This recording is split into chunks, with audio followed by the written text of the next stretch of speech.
cuando unos hermanos amados oraron por mí al principio, me di cuenta que por lo que dijo el hermano amado David Loyola, que no soy yo el único que siente nerviosismo al predicar en capilla. Me recuerda Dwight L. Moody, que era un americano sin educación, que hablaba mala gramática y se fue a Inglaterra más de una vez a predicar a la cúspide de la lengua inglesa. Le dije al hermano Hugo que son las únicas orejas que tengo cuando estaba batallando para colgar esta cosa. Y una viejita criticó el inglés que hablaba el Moody y dijo, cuando ya empezó a predicar, dijo: Señor, usa esta lengua tartamuda. Me recuerda también eso un predicador que subió al púlpito y todo listo y dijo: Dios te bendiga. Y ya no sabía ni qué decir, entonces subió 2 o 3 veces hasta que por fin le salió algo. Y cuando acabó el sermón salió todo avergonzado. Y una señora, una hermana después le dijo: bueno, si hubieras subido como bajaste, habrías bajado como subiste. Estamos viendo el capítulo 2 de Santiago, los primeros 9 versículos. Y la palabra principal aquí se traduce favoritismo. La palabra griega prosopolepsia, y que traduce el hebreo nesofanim, y en ambos casos quiere decir tomar o aceptar o levantar la cara, o aceptación de rostro, o sea, favoritismo. Hermanos míos, no tengáis la fe de nuestro glorioso Señor Jesús Mesías con acepción de personas. Santiago 2, ahora versículo 2. Porque si entra en vuestra sinagoga un hombre con anillo de oro y ropa espléndida, y también entra un pobre con ropa sucia, y miráis al que trae la ropa espléndida y le decís: tú siéntate aquí en un buen lugar, y al pobre decís: tú siéntate, estate ahí de pie, o siéntate aquí debajo de mi escabel, y no hacéis discriminación en vosotros mismos, y venís a ser jueces de malos pensamientos. Escuchad, hermanos míos amados, ¿no ha escogido Dios a los pobres del mundo para ser ricos en fe y herederos del reino que ha dado a los que le aman? Pero vosotros habéis insultado al pobre. ¿No os oprimen los ricos y no son ellos los que os arrastran a los tribunales? ¿No son ellos los que blasfeman el buen nombre por el cual sois llamados? Si de veras cumplís la ley real según la Escritura, amarás a tu prójimo como a ti mismo, bien hacéis. Pero si hacéis acepción de personas, cometéis pecado, siendo convictos por la ley como transgresores. Y Padre Santo, rogamos tu bendición sobre la lectura de tu palabra. Pedimos que nos hables a través de ella, en el nombre de Jesús. Amén. El libro de Santiago parece haber sido el primer libro, o uno de los primeros libros en escribirse en el Nuevo Testamento. Parece que Santiago Jacob es uno de los primeros mártires de la iglesia. Y el uso de la palabra sinagogue, que es sinagoga en el versículo 2, podría decir algo de la fecha en que escribió la carta. Sería alrededor entre el 44 y 49 antes de Jesús. Y podría ser que la iglesia, la mayoría todavía haya sido puros judíos, y podría ser que la congregación, bueno, en primer lugar, algunos podrían haber seguido yendo a sinagoga judía, y en otros casos podría ser que hayan llamado a su lugar de congregación, sinagoga. La palabra en sí significa reunión, congregación, ¿verdad? Y Santiago está hablando fuerte cosas acerca del favoritismo.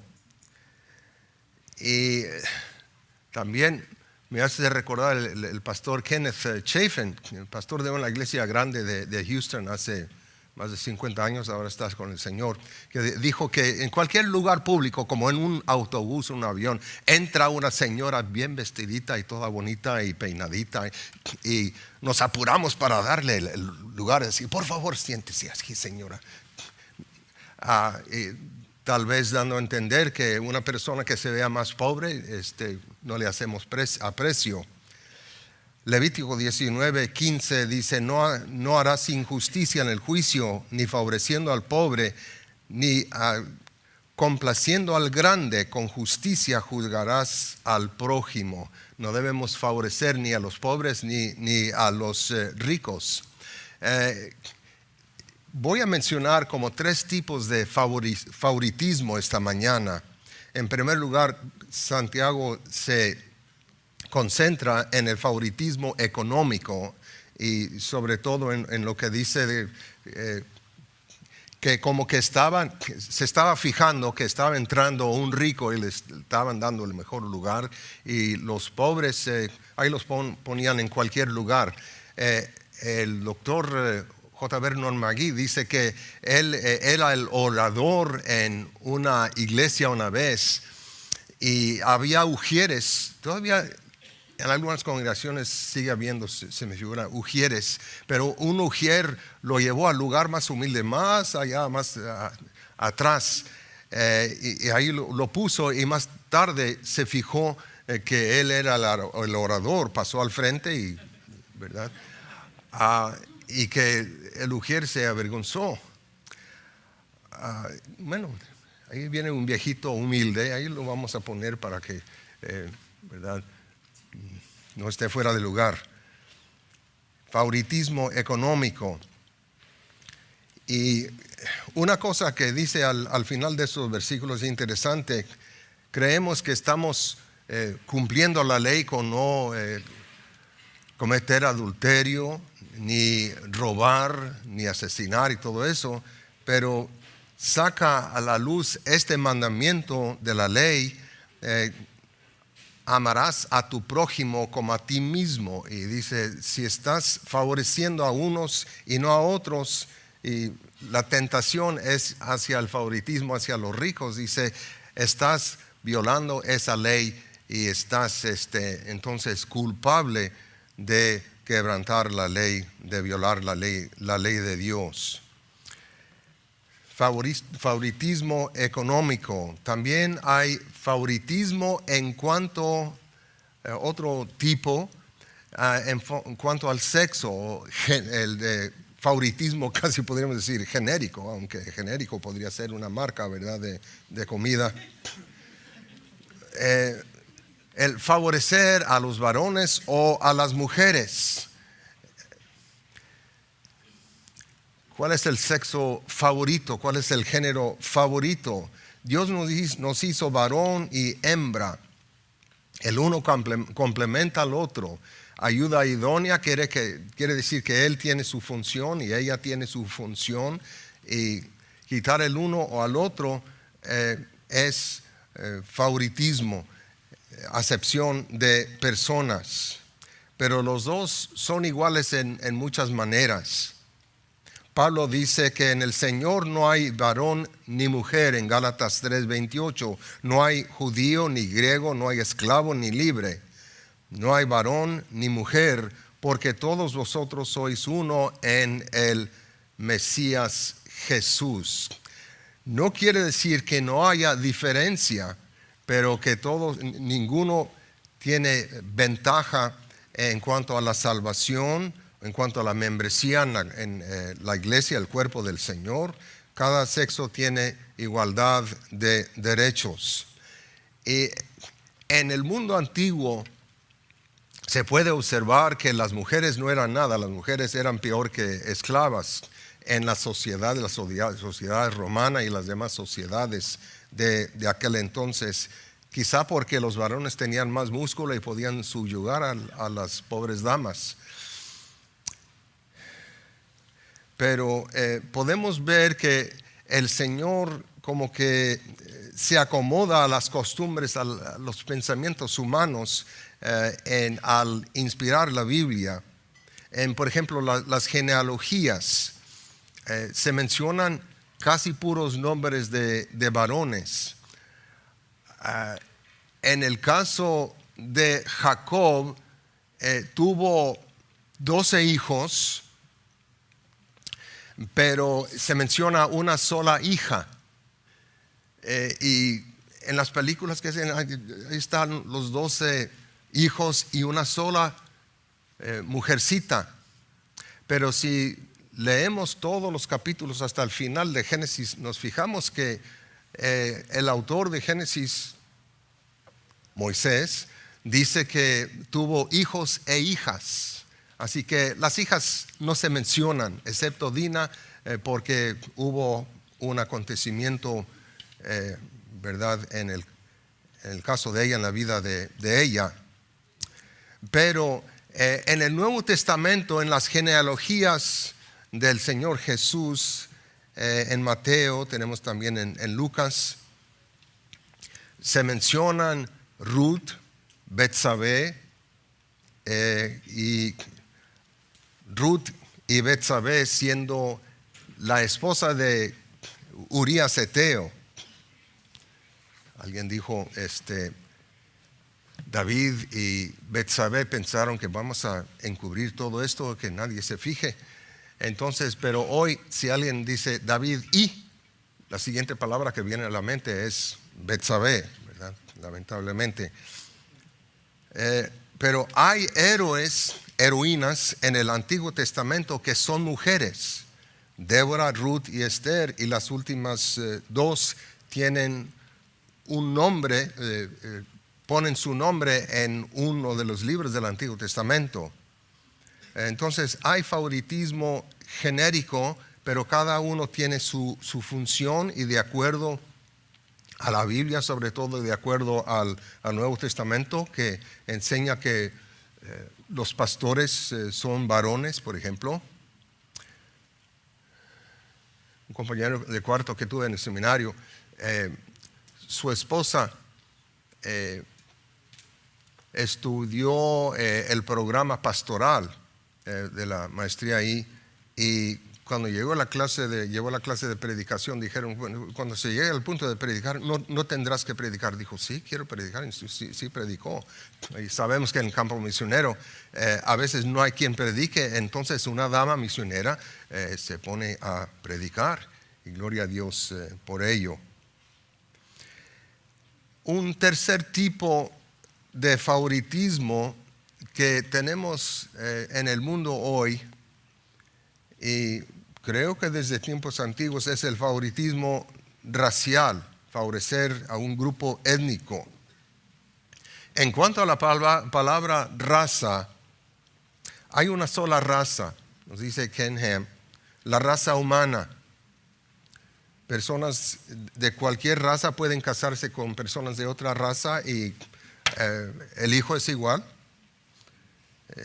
Adán y Eva, entonces, tenían en sí el potencial para todas las razas.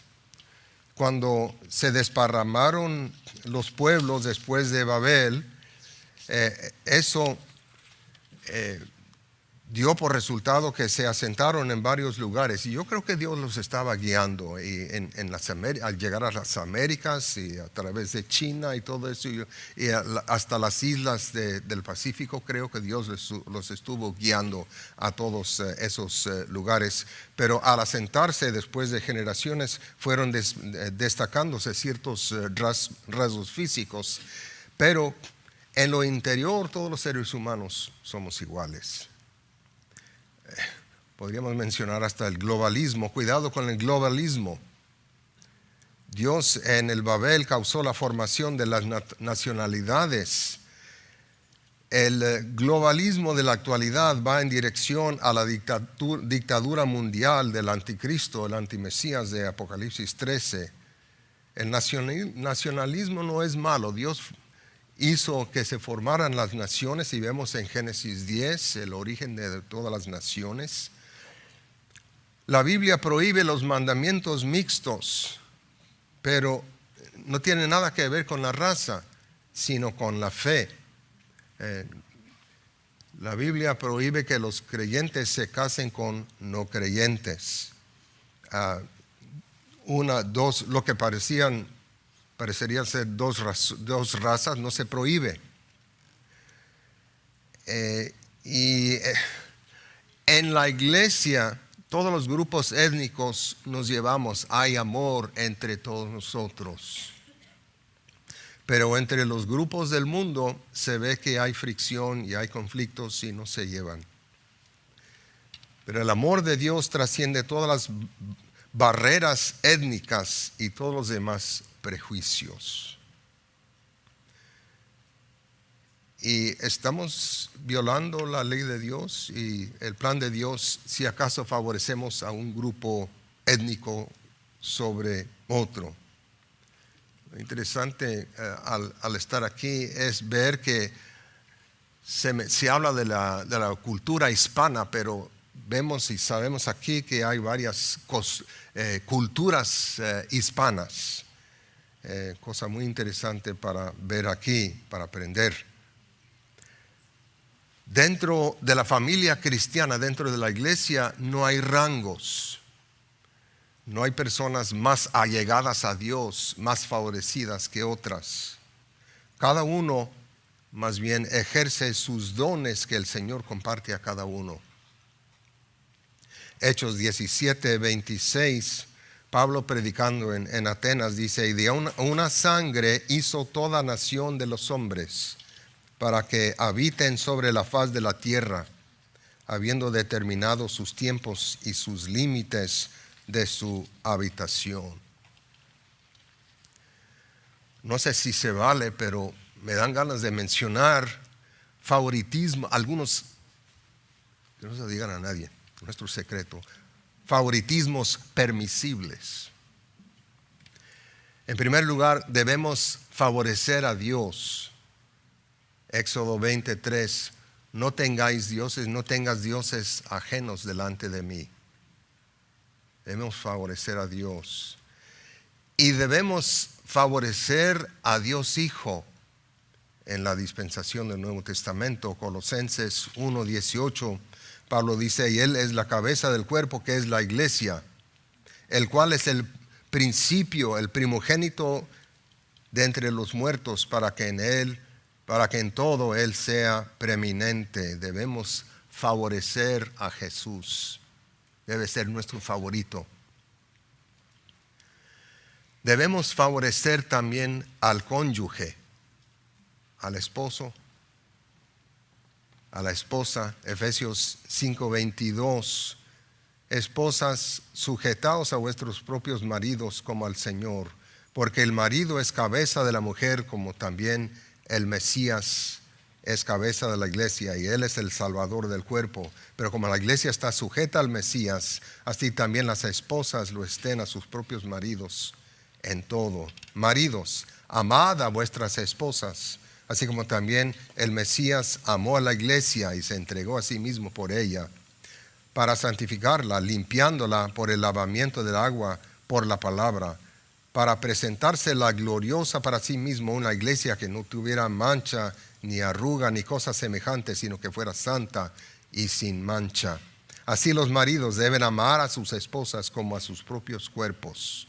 El que ama a su esposa, a sí mismo se ama, porque nadie odió jamás a su propia carne, sino que la sustenta y la cuida, así como también el Señor a la iglesia, porque somos miembros de su cuerpo, de su carne y de sus huesos.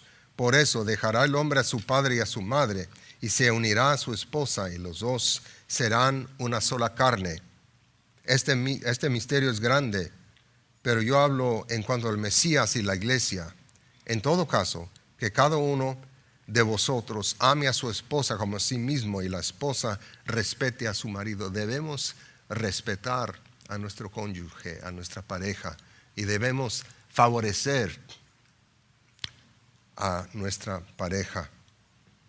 Así que el Señor Jesús favoreció a la iglesia y se dio a sí mismo por ella. Recibí un disco DVD de parte de los mártires, la organización de los mártires. Y un pastor iranés que vive en Dallas cuenta de un programa que él está haciendo. Tuvo que salir del país para hacer un programa de televisión cristiana, y que en satélite,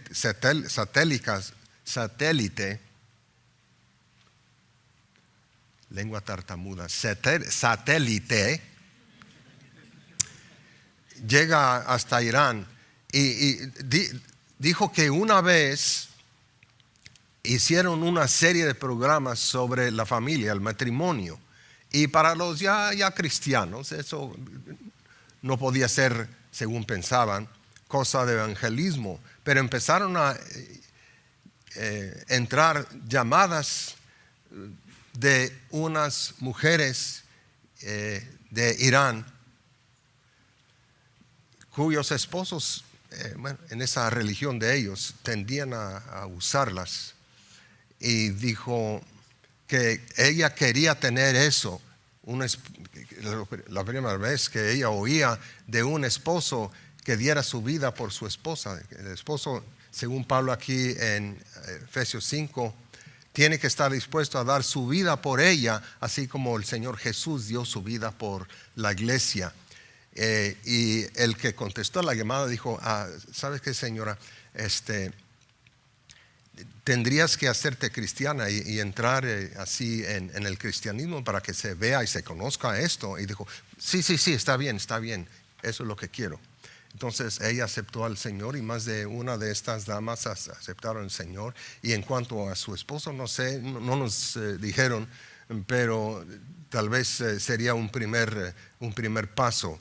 Y de hecho dicen que en ese país mucha gente hoy está desilusionada con el maometanismo y están buscando en otro lugar el amor y la aceptación, y se están alejando de la violencia de esa religión. Otra cosa a quien debemos favorecer, sugiero, es a nuestro pastor. Hebreos 13:17 efectivamente dice: obedeced a vuestros pastores y someteos a ellos, porque ellos velan por vuestras almas. Debemos tratar bien a nuestro pastor, debemos amar a nuestro pastor, así como el pastor debe favorecer a su congregación también, y debe amarlos a ellos. Debemos favorecer a la familia. Salmo 127 dice que Dios es el que da la familia. Bienaventurado el que tiene familia, en otras palabras. Bienaventurado el que tiene su aljaba llena de hijas, porque si alguien el que edifica la casa, bienaventurado si Dios es el que edifica su casa. Debemos proteger a nuestra familia, favorecer a la familia, y no que hagamos nada malo contra otros, pero debemos cuidar a nuestra familia. En vez de mostrar favoritismo, cada uno debe favorecer a los demás, a todos los demás, y ceder lugar a ellos. Lucas 14:7, el Señor Jesús en realidad cita lo que ya estaba en Proverbios 25, del 6 al 7, diciendo: si vas a un banquete, ve al último lugar, al lugar más humilde, ahí entre esos asientos, entre las mesas, en vez de ahí pasar a la primera mesa, al lugar más prominente. No sea que vengan y te digan: ¿sabes qué? No perteneces, vete al lugar más humilde. Debemos humillarnos ante otros en el mundo para que el Señor nos levante. Y en vez de mostrar favoritismo, debemos ceder y amar y dar a otros. Padre Santo, gracias.